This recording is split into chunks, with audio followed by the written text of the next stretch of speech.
farol que me guia, é a luz do meu caminho.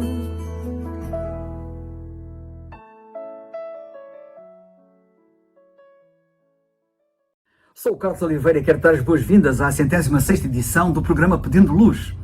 O tema hoje é a esperança viva. Esperança viva, porque a maior parte da esperança é realmente esperança morta. O desespero, a falta de esperança neste mundo tem sido a tónica dominante. Quanto desespero tem havido só nestes últimos tempos, por causa das cheias, dos incêndios, das doenças incuráveis, da pandemia, dos vulcões, dos terremotos, da guerra, da fome, da sede, da falta de assistência humanitária. Nos últimos dias temos lido e ouvido do desespero de incontáveis ucranianos por causa da guerra e das suas terríveis consequências. Um título recente dizia assim: Mariupol, população em desespero. Isto significa, por outras palavras, Mariupol, população com falta de esperança. E pensas que o resto do mundo, como os que vivem no Ocidente, tem esperança? Ao contrário dos de Mariupol? Desengana-te.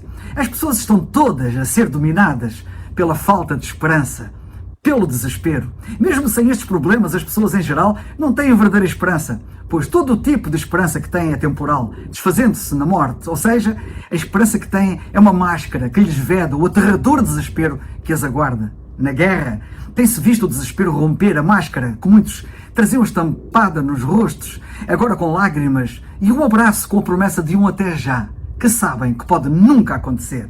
Um autêntico desespero. Foi dito que um ser humano pode dizer, ou melhor, pode viver cerca de 40 dias sem comida, cerca de 3 dias sem água e cerca de 8 minutos sem ar, mas apenas 1 segundo sem esperança. A Páscoa aproxima-se. É já em abril, falta menos de um mês. E quero falar-te da esperança de que a Páscoa fala, da verdadeira esperança que o seu significado pode trazer. Sabes o que diz a Bíblia a este respeito?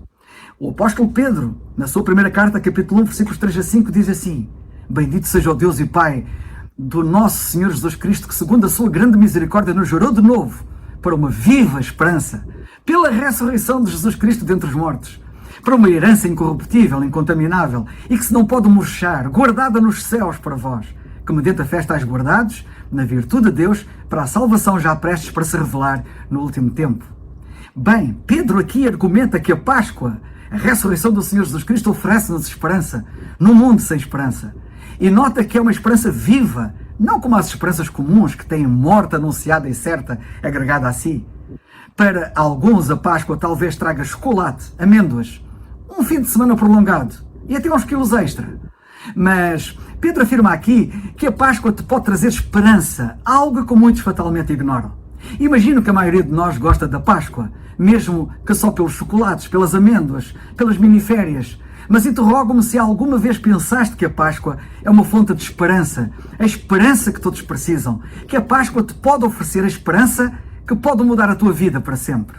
Pedro quer que os seus leitores vejam que um mundo sem Páscoa é um mundo sem esperança e que o mundo com Páscoa é ter uma esperança verdadeiramente viva, não uma esperança como uma mera miragem. Ouve bem o que ele diz: Bendito seja o Deus e Pai de nosso Senhor Jesus Cristo, que segundo a sua grande misericórdia nos gerou de novo para uma viva esperança pela ressurreição de Jesus Cristo dentre os mortos. A ressurreição do Senhor Jesus Cristo oferece-nos esperança, verdadeira esperança, esperança que não morre, esperança viva. Transmitir às pessoas uma esperança com base em algo que é totalmente falso é enganoso e cruel. E infelizmente é esse o tipo de esperança que as pessoas sem Cristo abraçam, que as pessoas sem Cristo têm. Falsas esperanças, esperanças enganadoras, cruéis, mortais. E aqui surge a pergunta: mas a ressurreição é verdadeira? Bem, o próprio Pedro é uma testemunha ocular da ressurreição do Senhor Jesus Cristo. Ele não está a falar sobre algo que os outros contam ou contaram. Ele descreve-se no capítulo 5 desta carta como uma testemunha dos sofrimentos de Cristo. E ele foi uma das primeiras pessoas a ver o túmulo vazio naquela manhã de Páscoa, da primeira Páscoa. E mais, depois viu o Senhor Jesus Cristo face a face várias vezes, depois que ele ressuscitou dos mortos. Se o tivesse visto apenas uma vez, poderíamos ser tentados a pensar que Pedro estaria a imaginar coisas, esperando que o Senhor Jesus Cristo estivesse vivo novamente e estivesse assim a projetar as suas esperanças numa realidade irreal, vivendo uma ilusão, uma falsidade, mais uma entre tantas.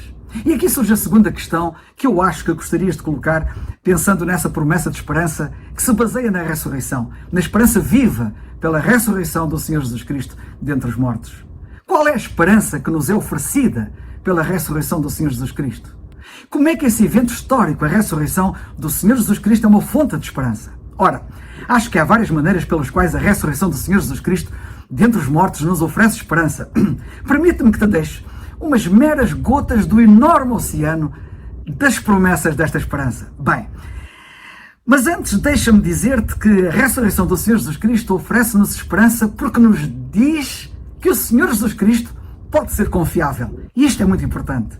O Senhor Jesus Cristo havia repetidamente, na verdade, falado da sua própria morte e ressurreição quando esteve neste mundo, que ninguém acreditava ser possível, nem mesmo Pedro e os demais apóstolos. Ora, é fácil dizer, vou morrer e vou ressuscitar dos mortos.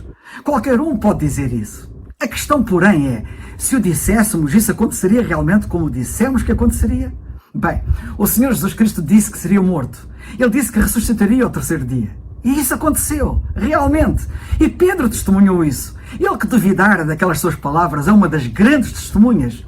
Ele não se importou que o matassem por testemunhar a verdade da sua ressurreição. Ora, ninguém morre por uma mentira de que se esteja consciente. Mas Pedro sabia da verdade e estava preparado para enfrentar um pelotão que o matasse. Pedro viu-o realmente ressuscitado dentre os mortos. O Senhor Jesus Cristo prometeu coisas incríveis. A ressurreição do Senhor Jesus Cristo dentre os mortos significa que a sua palavra pode ser confiável, o que significa que as suas promessas também podem ser confiáveis. O Senhor disse que és amado, mais do que alguma vez sonhaste, mais do que alguma vez experimentaste. O Senhor diz que te dá a vida eterna, com Ele para sempre, em felicidade eterna. Ele diz que és tão amado por Deus que Ele morreu em teu lugar, levando o castigo da tua rebelião contra Deus.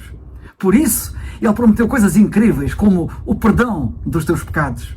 A tua culpa foi por Ele removida na cruz e podes ter um novo começo, um cadastro completamente limpo, se creres no Senhor Jesus Cristo como teu Salvador.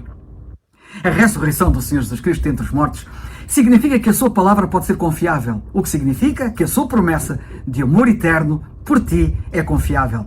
O Senhor prometeu perdão, Ele prometeu uma vida futura, livre de dor e de mágoa. Ele prometeu liberdade de todo o mal. Não esperamos por essas coisas? A ressurreição do Senhor Jesus Cristo dentre os mortos significa que a sua palavra pode ser confiável, o que significa que essas promessas podem realmente ser confiáveis.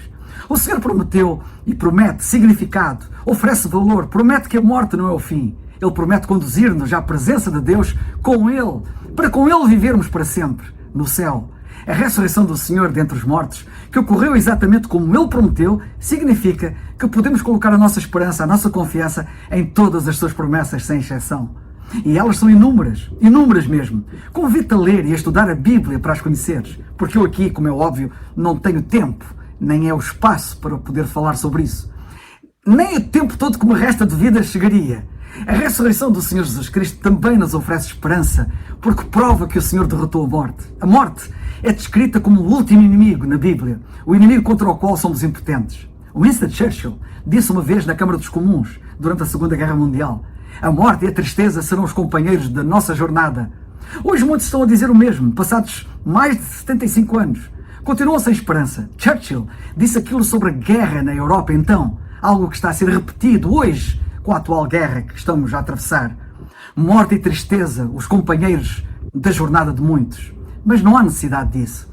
Pensa nas distâncias que as pessoas fazem para tentar escapar ou adiar a morte, mantendo-a à distância o máximo que podem, mas irão morrer em qualquer caso. Não podem fugir à morte, a não ser que creiam no Senhor Jesus Cristo e beneficiem da verdade da ressurreição. Então, nesse caso, a morte não é mais o inimigo contra o qual somos impotentes. Ainda enfrentamos a morte, absolutamente, é verdade, mas não precisamos de temê-la, porque o Senhor venceu-a e promete-nos igualmente vitória sobre ela pela ressurreição. Vê bem o que Pedro diz: bendito seja o Deus e Pai do nosso Senhor Jesus Cristo, que segundo a sua grande misericórdia nos gerou de novo para uma viva esperança pela ressurreição de Jesus Cristo entre os mortos, para uma herança incorruptível, incontaminável e que se não pode murchar, guardada nos céus para vós. O Senhor promete a vida eterna, a vida além túmulo, a vida no céu. E a razão por que podemos ter a certeza dessas coisas, a razão por que podemos ter a certeza de que a morte não é o fim para todos nós, é porque o Senhor já esteve lá antes de nós. Então, deixa-me fazer-te uma pergunta. Sabendo que todos nós enfrentamos a morte, a quem vais confiar a tua morte? De quem vais ouvir uma opinião acerca da morte? Eu sugiro-te que ouças a pessoa que passou pela morte e a venceu e que te diz que não tens nada a temer da morte. Por que não colocas a tua esperança no Senhor Jesus Cristo, que diz que a morte não é o fim, que nos dá confiança mesmo diante da própria morte? Mas a ressurreição do Senhor oferece-te esperança porque te assegura que o mal será punido. E a ressurreição do Senhor dá-nos esperança porque nos assegura que o pecado e o mal serão realmente punidos. Ora, não é isso que esperamos? Que os que fazem o mal recebam o que merecem? Não temos todos um sentimento de injustiça perante o que está-se a passar no mundo neste momento? Não queremos que os perpetradores da violência sejam responsabilizados? Será que irão enfrentar a justiça algum dia? Pagarão o preço total pelos seus crimes? Ou serão apenas monstros nas manchetes das notícias?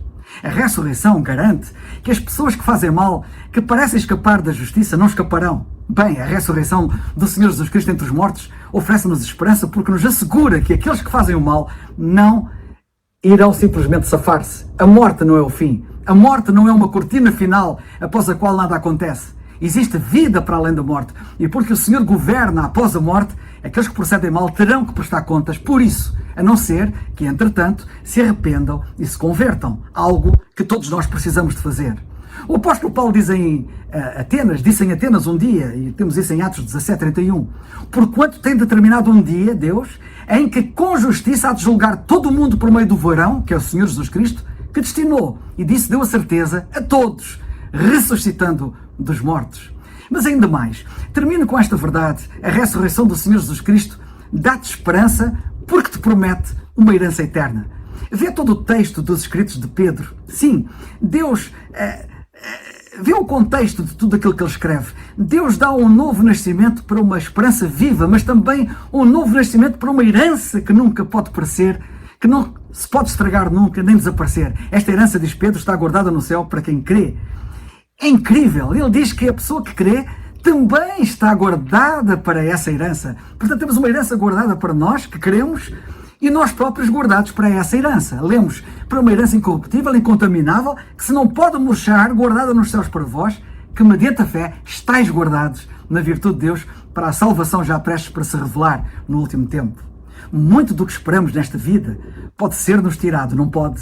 Quantos viram ser-lhes arrancadas carreiras, segurança financeira, relacionamentos, família, saúde, tanta coisa? Bem, esta esperança que te é oferecida pela ressurreição do Senhor Jesus Cristo nunca te poderá ser retirada. É uma herança, esta herança é uma linguagem interessante. É interessante como é que o Senhor utiliza uma linguagem como esta da herança. Herança é de facto uma linguagem muito interessante usada por ele. Destaca o facto de receberes como oferta aquilo que ele te quer dar. Não que tenhas que trabalhar ou que te esforçar para mereceres isso que ele te quer dar.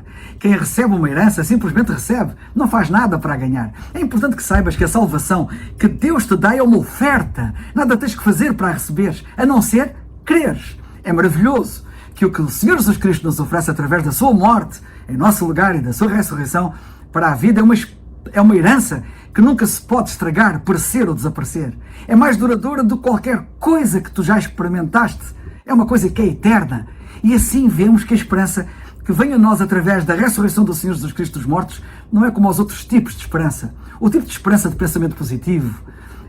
Espero que a minha vida, que a minha saúde melhore. Espero conseguir aquele emprego. Espero que a minha equipa ganhe aquela grande final. Esta esperança é absolutamente certa, não é como as outras. Ninguém quer que as coisas que espera lhe sejam tiradas, ou que decepcionem, ou que falhem, ou que desapareçam. Isso seria viver num mundo sem esperança, não é? Pois é, é o mundo em que a maioria vive e Deus não quer que tu vivas assim, nesse mundo sem esperança.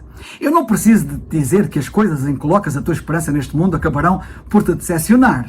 Até Shepard Fairey, o artista que criou o icónico póster Hope, que quer dizer esperança, de Barack Obama, quando mais tarde lhe perguntaram se o presidente havia correspondido à esperança expressa naquela imagem que ele criou, ele deu a resposta mais curta de toda a sua entrevista. Ele disse, nem de perto, disse ele. É isto. A esperança deste mundo é deste tipo. Há muitas coisas em que podemos colocar a nossa esperança, mas todas elas, de alguma forma, nos decepcionarão. Pessoas, planos, nós mesmos e as nossas capacidades, tudo parece, tudo se estraga, tudo desaparece. Mas a esperança que nos é oferecida pela ressurreição do Senhor Jesus Cristo entre os mortos é a esperança da eternidade com Deus, uma esperança certa que nunca pode ser tirada àqueles a quem é dada. É chamada na Bíblia, em Hebreus, uma esperança segura e firme. Já leste o inferno de Dante? Ele detalha em imaginação a sua jornada ao inferno, dizendo que acima dos portões do inferno estão escritas estas palavras: abandonem toda a esperança, vós que entrais aqui. Apesar de imaginação, a verdade que ele descreve é uma grande verdade. Não queiras que isso aconteça contigo, porque a promessa do céu é totalmente o oposto. Esperança viva, esperança para sempre. Como termino normalmente estas minhas palestras, termino com o apelo da palavra de Deus: crê no Senhor Jesus Cristo e serás salvo. Atos 16:31. É o farol que